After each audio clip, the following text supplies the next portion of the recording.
Hello friends, మా marketing సిరీస్లోని 3వ వీడియోకు స్వాగతం. ఈరోజు మేము మీ ప్రధాన వినియోగదారులకు మీ ఉత్పత్తిని ఎలా చేరుకోవాలో మరియు విక్రయించాలో గురించి మాట్లాడబోతున్నాము. 4 నుండి 19 సంవత్సరాల వయస్సు గల పిల్లలు మరియు వారి తల్లిదండ్రులు అత్యంత ప్రభావవంతమైన మార్గాల్లో మీ సాఫ్ట్ చాక్లెట్ బార్ ట్రఫుల్స్తో ప్రారంభిద్దాం.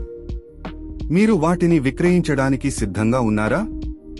మొదట వాటిని చిన్న స్థానిక దుకాణాలలో లేదా స్థానిక టోకు వ్యాపారులకు అందించడం ద్వారా ప్రారంభించండి. గొప్ప రుచి, సరదా క్రంచ్ మరియు ప్రకాశవంతమైన రంగుల గురించి ఉత్సాహంగా ఉండటానికి వినియోగదారులకు ఉచిత నమూనాలను ఇవ్వండి. కానీ గుర్తుంచుకోండి, కొనుగోలు చేసేది తల్లిదండ్రులు. మీ ధరలు మరియు ప్యాకేజింగ్ వారికి నచ్చేలా చూసుకోండి.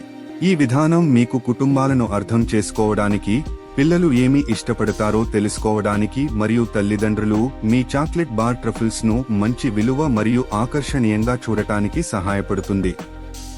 ఇది రెగ్యులర్ కస్టమర్ బేస్ ను నిర్మించడానికి, ఫీడ్బ్యాక్ ఆధారంగా మీ సాఫ్ట్ చాక్లెట్ బార్ ట్రఫుల్స్ ను మెరుగుపరచడానికి మరియు మెరుగుదల కోసం మీ బలాలు మరియు ప్రాంతాలను కనుగొనడానికి కూడా మిమ్మల్ని అనుమతిస్తుంది. డెలివరీ కీలకం. ముఖ్యంగా మీ సాఫ్ట్ చాక్లెట్ బార్ ట్రఫుల్స్ ను తాజాగా ఉంచడానికి ఇది వినియోగదారులకు ప్రధాన ఆందోళన. మీ పంపిణీ మార్గాలను తెలివిగా ప్రణాళిక చేసుకోండి. ఉదాహరణకు, మీరు సోమవారం తూర్పున ఉన్న దుకాణాలను, తరువాత మంగళవారం ఉత్తరాన ఉన్న దుకాణాలను సందర్శించవచ్చు. ఇంకా కొత్త బ్రాండ్గా మిమ్మల్ని మీరు గుర్తించుకోవడం చాలా ముఖ్యం.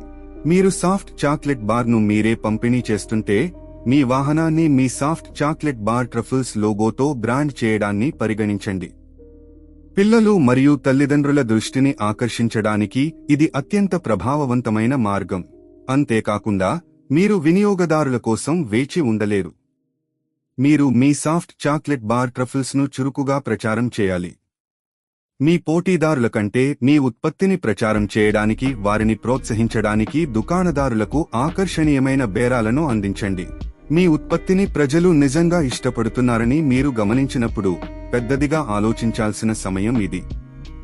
మీ సాఫ్ట్ చాక్లెట్ బార్ ట్రఫుల్స్ ను పెద్ద దుకాణాలకు పంపిణీ చేయగల టోకు పంపిణీదారులతో భాగస్వామ్యం చేయడం ద్వారా పెద్ద ప్రాంతాల్లో విక్రయించాలని లక్ష్యంగా పెట్టుకోండి. కానీ దశలవారీగా ఈ విధానాన్ని అనుసరించండి. మరింత విస్తరించడానికి ప్రయత్నించే ముందు మీరు స్థానికంగా విజయవంతమయ్యారని నిర్ధారించుకోండి. గుర్తుంచుకోండి, టోకు వ్యాపారులు మరియు పంపిణీదారులు పెద్ద వాల్యూమ్లను నిర్వహిస్తారు, మరియు మీ ఉత్పత్తి మరియు ప్రక్రియలు స్థిరంగా ఉన్నప్పుడు మాత్రమే మీరు ఈ వాల్యూమ్లను సరఫరా చేయవచ్చు. కాబట్టి ప్రాంతీయ టోకు వ్యాపారులు మరియు పంపిణీదారులను చేరుకునే ముందు స్థానికంగా మిమ్మల్ని మీరు స్థాపించుకోవడానికి మీ సమయాన్ని వెచ్చించండి. ఇన్స్టాగ్రామ్, ఫేస్బుక్ మరియు యూట్యూబ్ వంటి సోషల్ మీడియా ప్లాట్ఫామ్లలో మీ సాఫ్ట్ చాక్లెట్ బార్ ట్రఫుల్స్ ను ప్రదర్శించడం మర్చిపోవద్దు. రెగ్యులర్ పోస్టులు, సరదా పోల్స్ మరియు పోటీల ద్వారా మీ ప్రేక్షకులతో నిమగ్నమై ఉండండి. ఎక్కువ మంది ప్రజలను త్వరగా చేరుకోవడానికి మీరు గూగుల్ ప్రకటనలు లేదా సోషల్ మీడియా ప్రకటనలను ఉపయోగించడాన్ని కూడా పరిగణించాలనుకోవచ్చు. ఆరోగ్యకరమైన స్నాక్స్ లేదా విద్యా సామగ్రి వంటి తల్లిదండ్రులను ఆకర్షించే ఇతర ఉత్పత్తులతో మీ సాఫ్ట్ చాక్లెట్ బార్ ట్రఫుల్స్ ను భాగస్వామ్యం చేయడం గురించి ఆలోచించండి. ఈ కేంద్రీకృత వ్యూహాలతో మీరు కేవలం ఒక ఉత్పత్తిని విక్రయించడం కంటే ఎక్కువ చేస్తున్నారు. పిల్లలు మరియు వారి తల్లిదండ్రులు ఇద్దరూ ఇష్టపడే బ్రాండ్ను మీరు నిర్మిస్తున్నారు. సాఫ్ట్ చాక్లెట్ బార్ ట్రఫుల్స్ యొక్క ఉత్తేజకరమైన ప్రపంచంలో అదృష్టం. ఈ వీడియో చూసినందుకు ధన్యవాదాలు. లైక్ చేయండి, షేర్ చేయండి మరియు వ్యాపార్ కోచ్ ఛానెల్కు సబ్స్క్రైబ్ చేయండి.